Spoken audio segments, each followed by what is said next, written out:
வணக்கம் நண்பர்களே.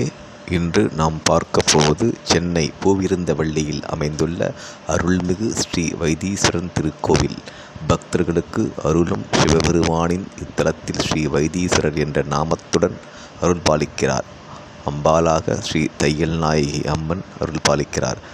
வைத்தீஸ்வரன் என்ற பெயரில் இறைவன் மருத்துவராக இருந்து பக்தர்களுக்கு துன்பங்களையும் நோய்களையும் நீக்கி அருள்பவராக என்ற நம்பிக்கை நமக்கு நினைவூட்டுகிறது. இத்தலத்தில் வரும் பக்தர்கள் உடல் நலம், மன நிம்மதி மற்றும் குடும்ப நலனுக்காக இறைவன் இறைவியும் பக்தியுடன் வழிபடுகிறார்கள். ஸ்ரீ வைத்தீஸ்வரனை தரிசனம் செய்து ஸ்ரீ தையல் நாயகி அம்மன் அருளையும் பெற்று மனதில் நம்பிக்கையுடன் பக்தியுடன் பிரார்த்தனை செய்வோம். இந்த அழகிய திருத்தலத்தை பற்றி அறிந்து கொள்வோம். நம்ம வீடியோவை முழுமையாக பாருங்கள். ஸ்ரீ வைத்தீஸ்வரன் திருவருளையும் ஸ்ரீ தையல் நாயகி அம்மன் அருளையும் அனைவருக்கும் கிட்டட்டும். ஓம் நமச்சிவாய வாழ்கவே.